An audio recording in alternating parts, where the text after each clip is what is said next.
මේක තමයි සංවිධාන ශක්තිය කියන්නේ අපි ආදර්ශයට ගන්න කියනවා සමෘද්ධ නිලධාරීවරුන්ට ඒ වගේම රාජ්‍ය සේවය ඉන්න අයට රජයට සල්ලි හදලා දීලා තමන්ගේ ප්‍රදේශයට රටට සේවය කරන මෙතුමා ආදර්ශයට ගන්න කියලා ආශාසන ජනමිනිය අපි කියනවා.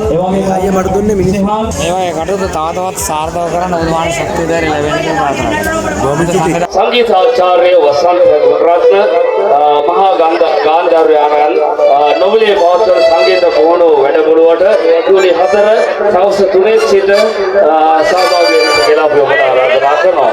පියන්ත ජනසරේ විජේසිංහ ජනමීඩියා සමාජ මාධ්‍ය ජාලය මේ කටයුතු සංවිධානය කරනවා.